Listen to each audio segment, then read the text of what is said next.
Good morning, good evening, everyone. My name is Ebi Weyime, and I am really happy that you've chosen to be here with me today. Today, we have a very interesting question here that was posed on Instagram by Danny Duncan, and she was asking that if you're child free and under 40, leave a question, and if you're child free and over 40, please leave a response. We would love to hear how your lives are going. Here are some responses that I thought were very interesting.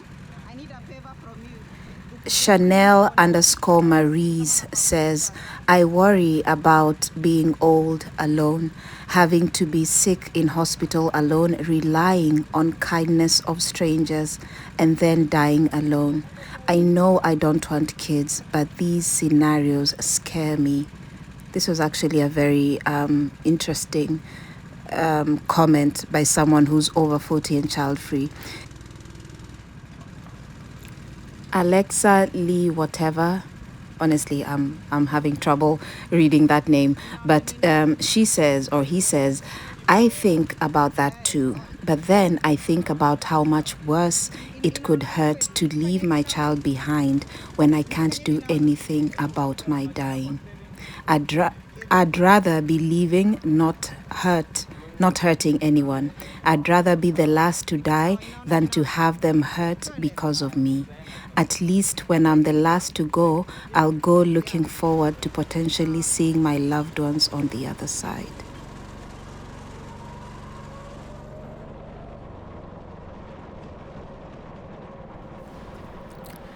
Stray J Photo says, hi there. I'm someone in their 20s and has this same fear, but I do work in a hospital as a respiratory therapist and deal with death on a regular basis. And I can say I do see a pattern of people who are childless, who have loved ones that are by their side. If it's not a niece or a nephew or a best friend or a neighbor, you can tell the people who are good at heart never die alone. Thanks for asking that really vulnerable question. I didn't realize how much I did think about that deep down myself. This is very comforting to hear. And I also do agree that if you are deep down a good person, you should have developed some form of relationship, relationship with your friends, relationship with your husband, relationship with your niece, relationship with your neighbor. I mean, you cannot, if you are, say, 80 years old and you're on your deathbed and you say you have really no one, not one person next to you, it really must say something about your youth. Don't you agree?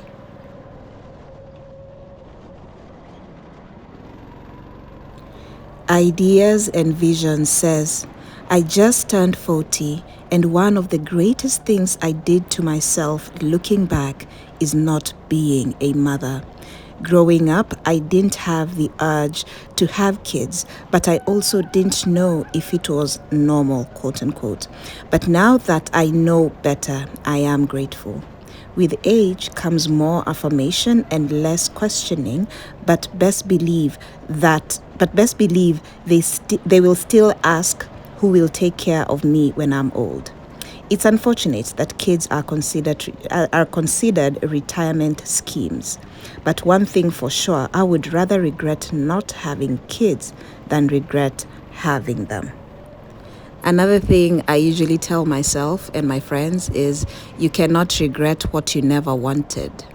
If you really never wanted a child, where would regret come from? Like, imagine a country that you never wanted to visit. Like, you never wanted to. Like, there's nothing wrong with the country, but you just never wanted to visit that country. Do you have that country in your mind? Okay, now imagine someone coming to you and saying, hey, will you ever regret not visiting country X? And you're like, yeah, I can never regret never visiting it because I never wanted to visit it in the first place. You get? So how can I regret not having children while it's something I never desired to begin with. It's ridiculous, no?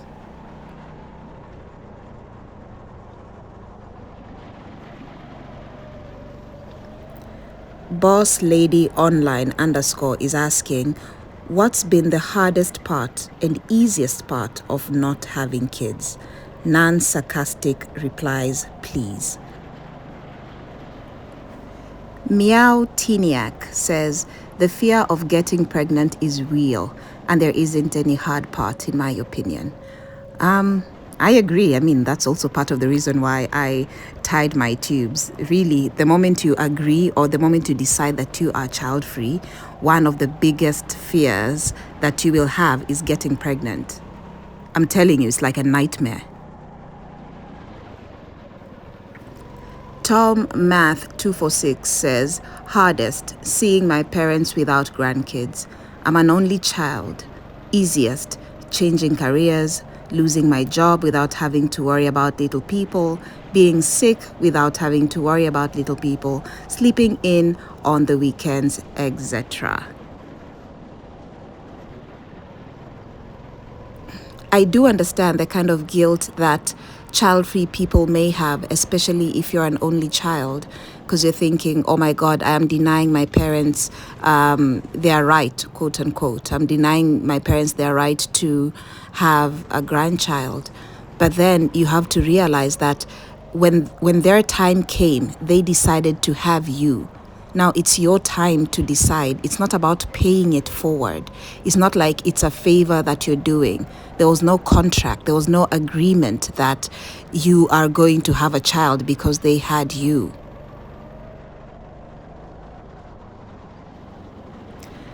Life Beside the Sea says, I have an auntie who is child-free through choice, and she is like a third parent to me.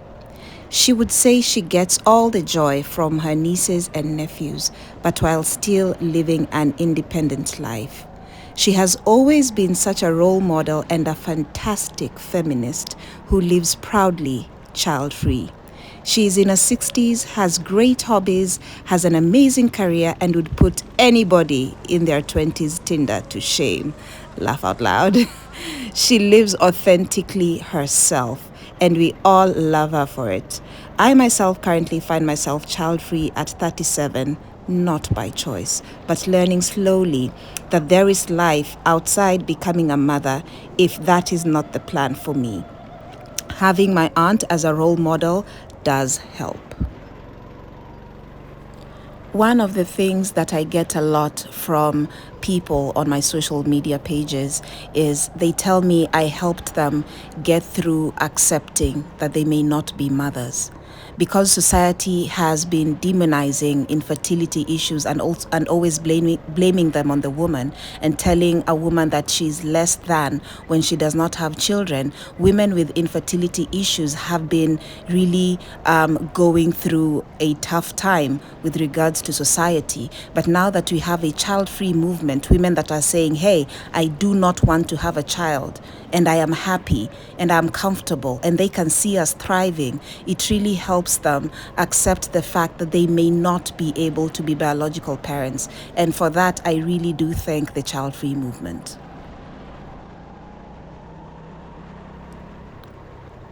The 1 in 10 woman says, for those of us with infertility who are childless but have chosen to be child-free by choice and not pursue adoption, how have you rectified your grief while simultaneously finding joy in being child-free?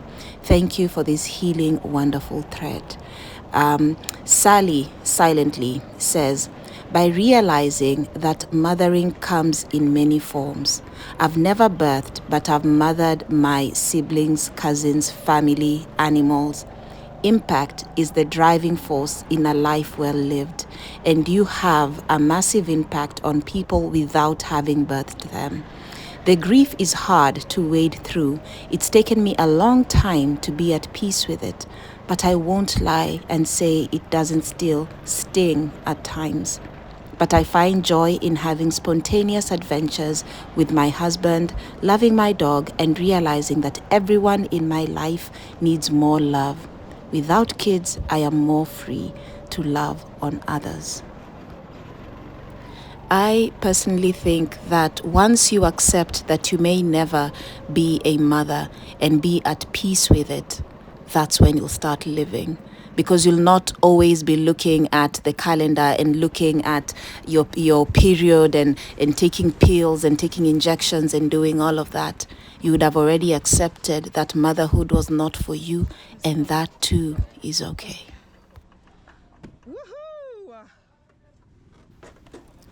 Thank you so very much for joining me today. And please remember to share in the comments. If you're under 40 years, ask the question that you may be having about being child-free. And if you're over 40 years old, please remember to reply to those questions. Or if you just have a general question or comment, please remember to leave it in the comment section. Someone is always reading and someone is always finding value in what you give to our small growing community. Remember to subscribe, and I will see you next week. Goodbye.